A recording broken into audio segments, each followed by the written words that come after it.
today on current events from a Christian perspective, congratulations to those of you who prayed and petitioned and marched and talked about ending abortion as a court decision. June 24th, it marked the one-year anniversary of Roe being overturned. I am so thankful to the generations of believers who have gone before to pray this into reality. Praise God. On this anniversary, we check in on a former Disney singer and star that has a message for you on this first anniversary of the defeat of Roe versus Wade. It will be interesting. At the same time, Disney's not-so-secret gay agenda is tanking at the box office. No big surprise there. Meanwhile, the friendly alphabet religion is marching through the streets like some kind of Pied Piper, literally telling you they're coming for your children. Finally, in Bible news, PETA, the People for the Ethical Treatment of Animals, has used the power of AI to rewrite the book of Genesis in an effort to make it more animal-friendly. And no, this is not a joke. That's totally real. This is going to be a fun one. All this and more today. I'm Matt Odegaard, and this is Church Public.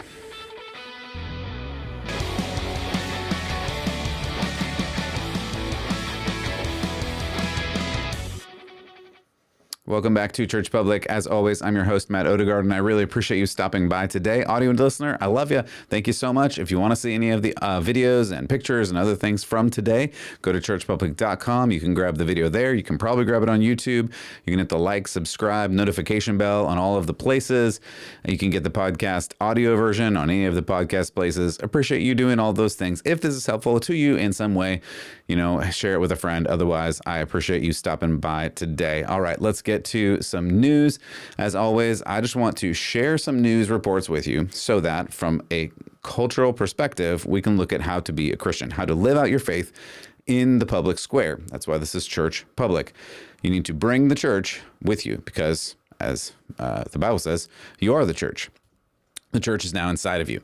It's not like the old days in the Old Testament where you had to go to worship in Jerusalem. You had to go to worship at the temple, at the tabernacle, at the place of meeting. Those were the only options for you to encounter the presence of God, other than at some times, which were very far and few between, God's Spirit would come down, or the angel of the Lord would come down. You can read through the New Testament for all kinds of those stories, but now, as of like John 4, the Gospel of John, chapter 4, one of my favorite chapters in the Gospel of John, we read about Jesus talking to the Samaritan woman saying, the time has now come where you worship in spirit and truth. And what he's talking about there is, we have, as believers, the Spirit of God in us, and therefore we have Christ in us. Paul talks about this through Colossians, through a bunch of other places. And the quote unquote mystery that he talks about there is that we have direct access to God through the Spirit of God that indwells in us so that we don't have to go to the church. We are the church. That's kind of a longer theological answer, but I think it's important for us to understand as we go out into the world and try to be in the world, but not of the world, as Jesus tells us to be. So this culture more and more is trying to tell you that you are not allowed to have your quote unquote religion or your faith in Jesus anywhere except your home and maybe your church. Those are the only places. You can't have it in the public square. You can't have it on social media for sure. You get kicked off. I was going to tell a story, but I won't. Or you can't have it at work. You can't have it at school. You can't have your faith anywhere, but you can and you should. That's the reality of it. That's the way the framers of this nation actually designed it, though we're a long way off from that.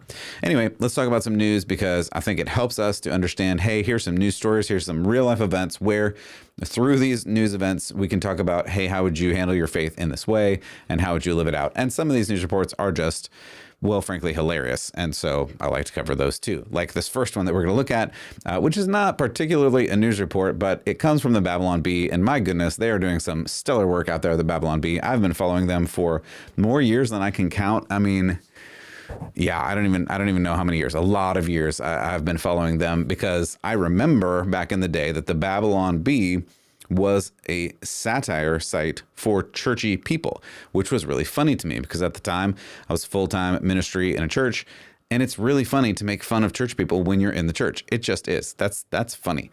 Now they comprise all of culture, and I appreciate that too because as if you're listening to this, we talk about culture and church a lot. But it goes all the way back to talk about church things, and I think that's funny. Anyway, they've kind of gone full circle with this latest video, and I just thought it was super hilarious because it is all about woke college students and their parents and their families touring a college, and the college, they're just so funny, and I don't want to ruin it. I think you should definitely go watch this video. Just search Babylon Bee and woke college or something like that. Go and watch this video after you finish this podcast, of course. Finish this podcast, then go watch this video. It's really funny if you like culture and hate wokeness and love Christianity. I think all of those things together, I think you're going to find it funny. Again, maybe it's just my sense of humor. Thought it was hilarious. Again, I'm not going to spoil it too much, but I am going to give you a teaser because, I don't know. I don't know what to say here. I'm going to go ahead and say this. This is a spoiler alert. If you want to go watch it and be surprised at what happens at the end of this like 4-minute video, go watch it. Pause this, go watch it and come back. Otherwise, I'm going to jump in and I'm going to show you the end of the video because I laughed so hard when I saw this. Anyway, here you go. We do have one more stop. I think there's someone you'd like to meet. What's up, fam? Your chancellor is a cis, hetero, white male! That's not just any cis, hetero, white male. That's John MacArthur.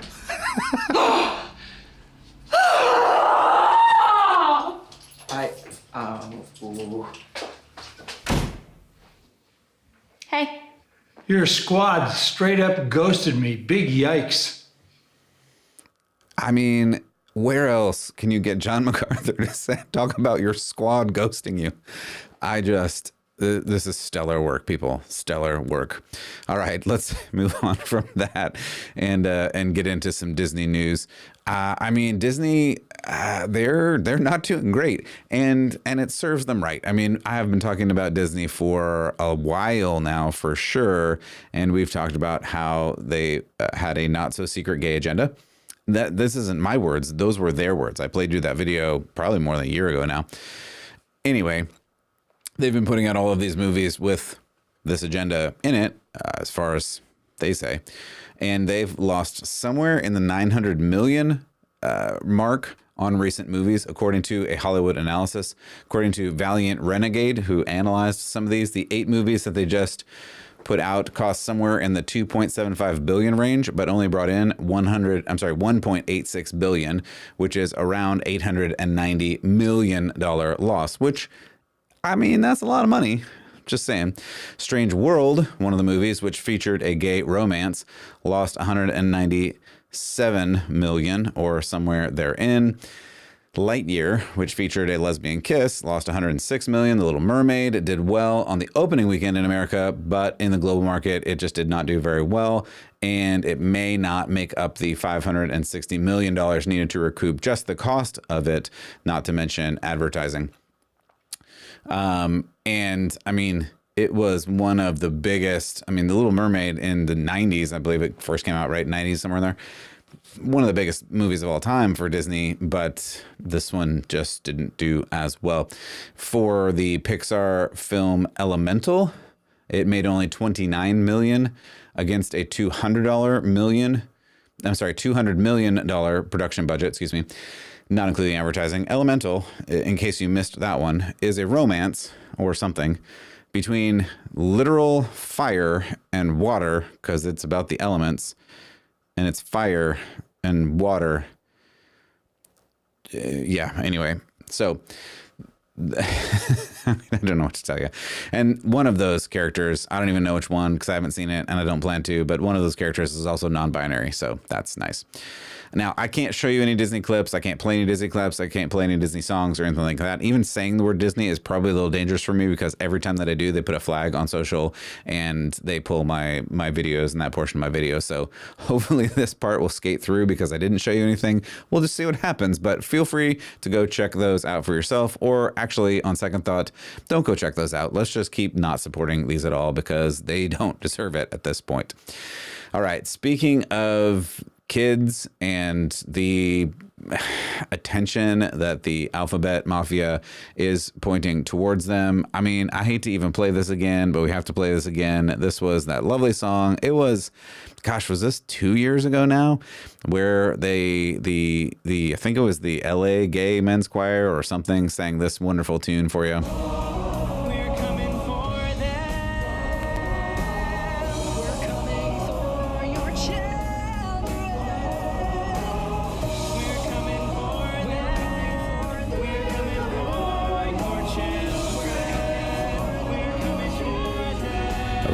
that's enough of that. Anyway, so that is the We're Coming for Your Children song. And the choir said, haha, it's just a joke, guys. We would never do that. I mean, we're just joking about this, right? Well, over the weekend at a pride parade, this is what happened.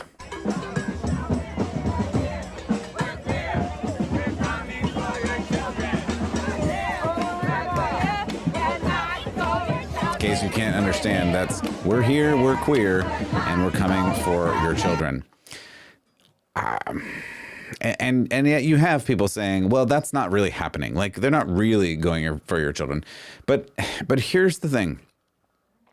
They have to. And I don't mean that in terms of the people we just saw on the video marching and whatever. Like, sure, there's a lot of lost and sad people that are marching through this and figuring themselves out in this. But just as a process, as an ideology, this whole sexual revolution, even going back to the 60s, it has to convert children. Like that's just the point. Like, it has to convert children because that is how you convert people and move them into this space. It really does act like a religion. I'll keep saying that until everybody figures it out. And the liberal response, the liberal pushback to me saying that is, well, there are bad people in the church and people in the church do bad things too. Sure, yes, there are bad people in the church. There are actually bad people everywhere. That's kind of the point. There are bad people everywhere, but this is something different. This is the culture, the pride alphabet, the sex religion says, they say this is not me. The highest expression of your individuality is your sexual expression. And children must be taught this in early elementary school. This is what we hear and talk about all the time. We see these examples of children being taught this in early elementary school. Your children must be taught this in early elementary school and beyond and through all out their whole life. And they must be allowed to experiment as early as possible. Remember the gay onesies at Target. That was just a couple of weeks ago. Yes, as early as possible, children must be indoctrinated into this. Christians are against all of this stuff. And Christians work for morality, not immorality. Do people still sin and make mistakes in every single field, including the church? Yeah, of course they do. But the difference between the person who makes mistakes or a whole culture that recognizes mistakes are bad and we should take care of them and punish them in certain instances, and a culture that celebrates sexual obscenity, which we just saw and heard. The liberal moral framework is, if it feels good, do it. That's you be you, live your truth, all of those things. If it feels good, just do it. And I played a clip from you the other day from Leah William Thomas the other day. And he said, either you're 100% for this or you're just not.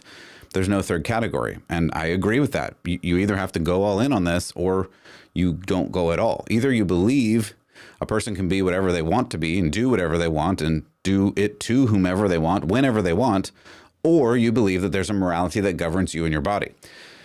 The liberal is going to say, hey, kids can't consent, right? That's the pushback. Well, kids can't consent to these sexual things. Now, I agree. I don't think kids can consent to anything. That's why there are laws against kids doing things. But the liberals don't say that. The liberals are arguing constantly for kids to have consent. They're just saying this all the time. They're saying you have to protect trans kids. They're saying you have to indoctrinate trans kids. You have to push kids into the surgeries and the medical procedures because that's what's best for them. That's what we're being told. So which is it? Is it that there's a morality and kids can't consent, or does it extend to the children? And this whole ideology extends to children because the only governing rule for the liberal is consent. We've talked about that before. It's only, do you agree? And some people would say kids can't consent. I would agree with that. But the liberals aren't saying that. This isn't the thing that they continue to argue for. They continue to argue that a child is able to consent to life-altering surgeries and medical procedures as young as they want to, I guess. I don't understand this, but that's the argument they're making. And they're arguing that they should have these medical procedures to change their sex as young as they can. So why would these children not then be able to consent to actually practicing that sex? That's the end result of all of this. You can argue the morality, but you can't argue the point. You can't split hairs here either.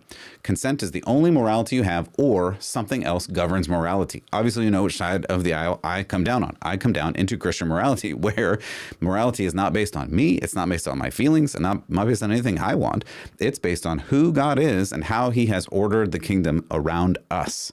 He is ultimately ultimately in charge, and we have to follow whatever he says morality is. And that starts at the very beginning in Genesis 1, when he says male and female, he created them. When he says go forth and multiply, that's designing the family, mother and father and child. Like, these are the things that morality is based on. That is outside of you, it's outside of me, it's outside of anybody. But the liberal world order wants to get rid of God and religion and the Bible and say, well, there's something else that governs our morality, and I guess that's just consent. But the problem is, once you start messing around with where the lines of consent are, there are no more lines anymore. And people don't like to think about that, but that's the end result of the logical reality they've created. And I don't like it. And most people now are looking at this going, oh, I don't like this, but I don't know why. And I want to do it without God, which it just doesn't make sense. You have to bring God back into this. That's why you have some conservatives who are confused and saying, well, we want the L's and the G's and maybe the B's, but we can't have the T's because the T's mess everything up, because then you let men play in women's sports. But the problem is, once you start saying a man is not a man, or a man can be just like a woman, or a woman can be just like a man, then there is no end to any of this. And that's the reality. And we just have to figure out, well, do we believe the way the world is telling us to believe, or do we believe the way that God has told us to believe? There are really only two roads here, and we have to choose one or the other. On a side note to all of this, in a weird, interesting, gross, I don't want to say coincidence, but related story, maybe that's fair. The first trans-identified lawmaker in the United States, so a lawmaker who was elected, and he was charged with distributing images of sex abuse. I'm just going to leave that story there and not say any more. So let's move on from all of this, because honestly, I'm tired of talking about it. And let's go to Genesis again. Man, I'm excited about this. Well, I'm really not, but PETA. So PETA is an organization, People for the Ethical Treatment of Animals, I believe is what it stands for. And they've decided to use AI to rewrite the book of Genesis, because they did. This is just what happened. Anyway, so they used ChatGPT to make a vegan rewrite of the book of Genesis, because they did. Again, I don't even know what we're doing here anymore, but this is a real thing. So according to PETA, the message in Genesis is that God created, this is a quote from them, the message in Genesis is that God created every sentient being. He saw that they were good, and he gave them greens for sustenance. Now, if you heard that and went, wait, gave them greens for sustenance? I don't remember that being in the Bible. Yeah, no, that's not in the Bible. That's their version of the Bible. So it is a 75-page book using ChatGPT that reimagined the first book of the Bible and, quote, reminds readers to treat every member of God's creation with love, kindness, and respect, end quote. In other words, don't eat animals, according to them. Among the changes made by PETA to the Bible, animals are now beings rather than beasts or creatures. And then they also changed plant fibers like hemp and bamboo as clothing rather than animal skins, because using animal skins means that the animal was killed, and again, can't kill animals. There is a change in Genesis 3 in where God made, quote, garments of skin for Adam, and apparently that becomes fabric or something that they learned how to weave right there in the garden. I don't know. Anyway, here's a fun reading of chapter 21 of this new PETA translation via The Wade Show with Wade. Let's take a listen. They walked with Herbie. Sarah and Abraham thought of the importance of adopting dogs from shelters and rescue organizations rather than purchasing them from breeders. They spoke of how buying a dog or cat from a breeder or a pet shop contributes to the companion animal overpopulation crisis, as countless dogs and cats in shelters await loving homes, while breeders continue to produce more puppies and kittens for profit. Guys, yeah, sometimes it's hard to keep going. Like, as far as I know, and again, I've studied the Bible for a long time, but I don't know everything. Like, I don't claim to know everything. But as far as I know, there were no pet breeders in Genesis, and we'll just leave it at that. So PETA went on to say, as far as this campaign being offensive to Christians, they said, quote, they embarked on this project at the behest of its Christian members, and anyone who is offended is just wrong-headed, end quote. I'm going to need to see some receipts on that. Christians said, hey, can you please rewrite Genesis to be meat friendly or meat unfriendly? I don't even know how to say it. And then if you don't agree, you're just wrong-headed. Like, this is a whole thing. So anyway, there you go, silly Christian. If you're offended by the ethical treatment of animals, changing all of the book of Genesis to be about adopting pets, you're just wrong-headed. Like, it's not like it's your sacred text or anything that not only the Christians, but the Jews and Muslims, for that matter, have used for thousands of years. You're just silly. Like, you're just wrong-headed, Christian, like, and Jew and Muslim, though we don't agree on certain things. But this source text is now just, it's just a advertisement for adopting a dog, I guess. Anyway. And I shouldn't even have to say, but I'll just say and kind of wind down here, and not to mention that the whole Old Testament is a setup by God in his grand story for the idea of sacrifice for the sin that happens in that, first couple of chapters of Genesis, because the sin of man came into the world, and through a Messiah, the sin of man, and through the perfect man of the Messiah, the sin would be eliminated through the ultimate sacrifice, which is a sacrifice of a man, because in the rest of the Old Testament, they sacrifice animals for the propitiation of sins, which doesn't actually work, but it is a model for humanity to see and then be fulfilled in the person of Jesus Christ, who is the author and perfecter of our faith. But sure, we probably should just get rid of all the sacrifice and all the animals, and we're just wrong-headed and silly, and who needs to eat animals anyway? Right. Anyway, I thought that was a funny story. Hopefully you did too. All right, we're gonna end today with Demi Lovato's new song, and man, I don't really even want to end with this new song. I'm not going to play it for you. And again, I would frankly say maybe don't. Well, it's probably an artistic masterpiece in the lines of Handel's Messiah or Bach's St. Matthew Passion. Actually, I will admit I listened to it, and it was quite jarring, and I would not and could not recommend it. And all that to say, please don't go listen to it, because the language is so bad, you shouldn't listen to it. And I regret listening to it, but unfortunately, I had to listen to it because from a Christian worldview perspective, we need to understand that when someone tells you their worldview, you should listen to them. And though this song is, I don't know how else to say, frankly, terrible, it's very clear what their idea of the world is. And so from that perspective, we can look at it and go, you really think this? Okay.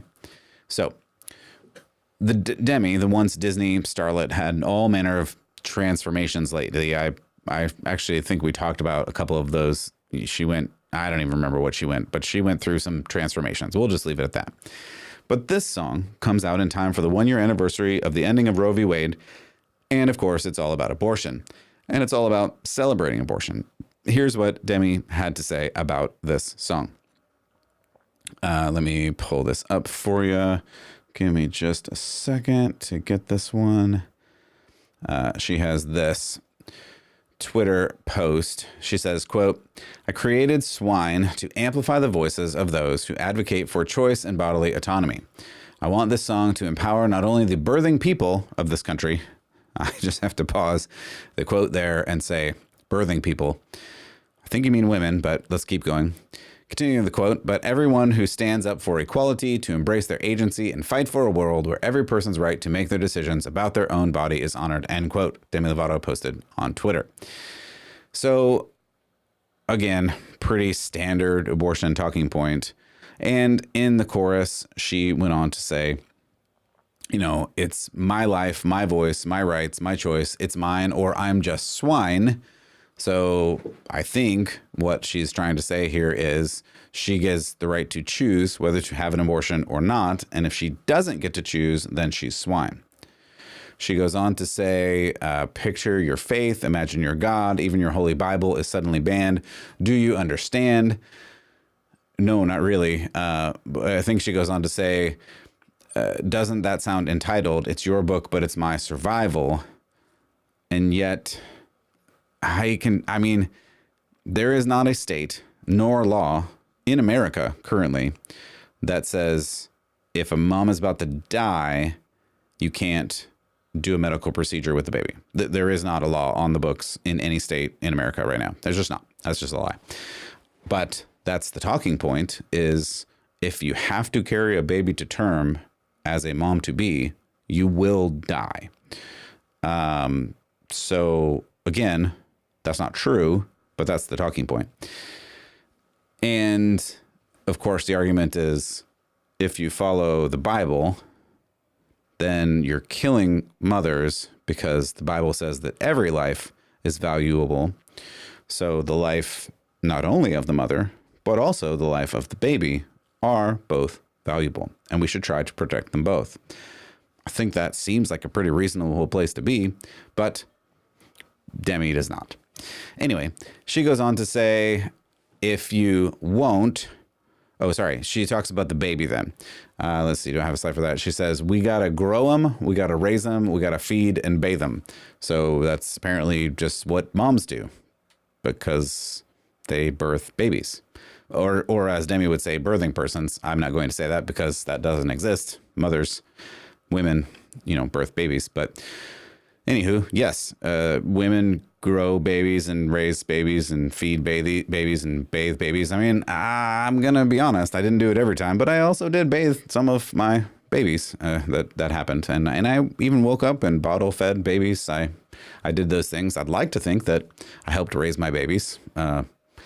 They're still alive, so I can say that much for sure. I got 4 kids and they are still alive, so that's nice. And then sweet Demi goes on to say, quote, if you won't, I guess, raise them or birth them or something, they call you a witch to burn at the stake in Salem. Now, again, man, I might be wrong in this one, but I can't recall a time lately, in the last hundreds of years, where we burned a witch at the stake, first of all, or a person at the stake because they were going to have a baby.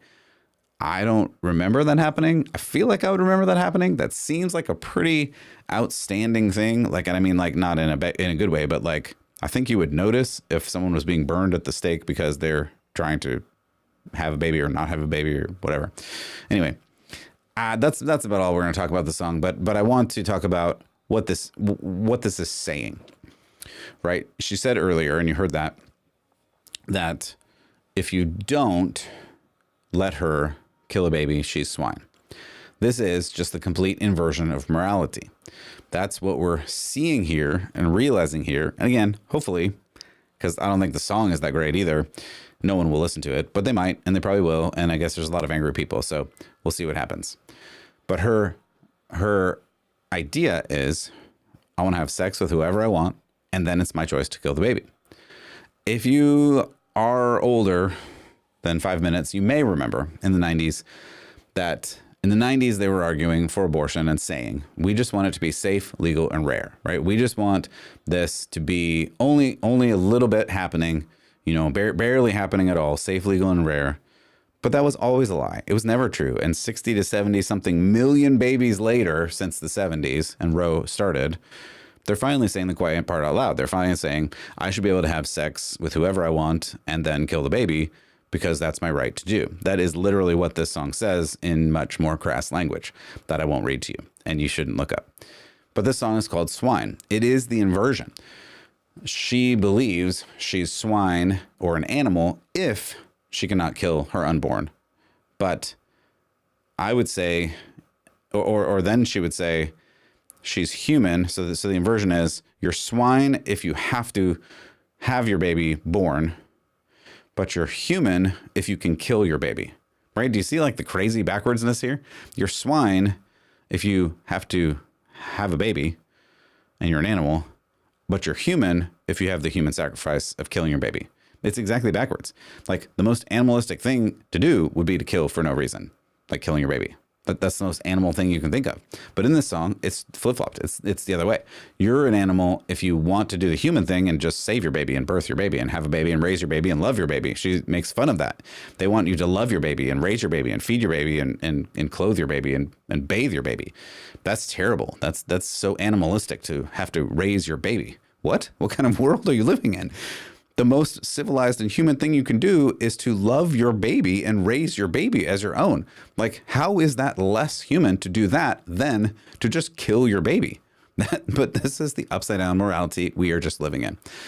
And also, as a side note, the song is full of like trans people and birthing people. What does that have to do with abortion at all? Like, anyway, I don't even know where to go with that statement, but that's just what the song is full of. So this is where we are as a culture.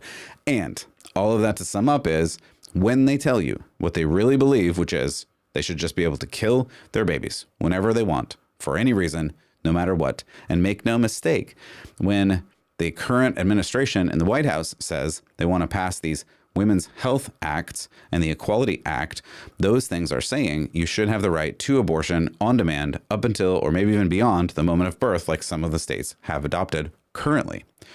And if that sounds abhorrent and disgusting, it should, because killing people in any circumstance other than your immediate danger, right, in self-defense is immoral and wrong. That's why, again, that's one of the big 10, don't murder people. Murdering innocent people is never okay.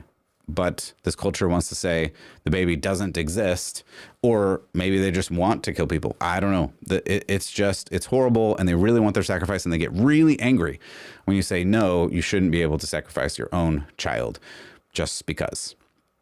So this culture just wants to embrace all forms of immorality. And I'll end with this. This is the verse that came to my mind as we were working through this. This is Paul's instruction to Timothy in 2 Timothy 4. For the time is coming when people will not endure sound teaching, but having itching ears, they will accumulate for themselves teachers to suit their own passions, and will turn away from listening to the truth and wander off into myths. And that's what this feels like to me, though sad and terrible and tragic, especially when you consider the loss of life of babies. But it also just helps us realize that this is the way the world is going. And we need to understand from a Christian worldview that we're pushing against this. We're pushing against, as Paul talks about in Ephesians 6, the literal powers of darkness and evil, because the evil doesn't want to have the children around. They don't want you to raise good children that follow after God and have morals and know truth. The evil one doesn't want that. He would rather just remove the babies from the earth in other ways, which is horribly tragic. And we need to speak out and push back against this whenever and however we can. So I hope that you do that. I hope that you live out your faith in everything that you do. If this has been helpful, hit the subscribe, the like, all the shares, do all the things, send it to a friend if you think this is something they should hear. And otherwise, I'm Matt Odegaard for Church Public. I hope that you will keep the faith.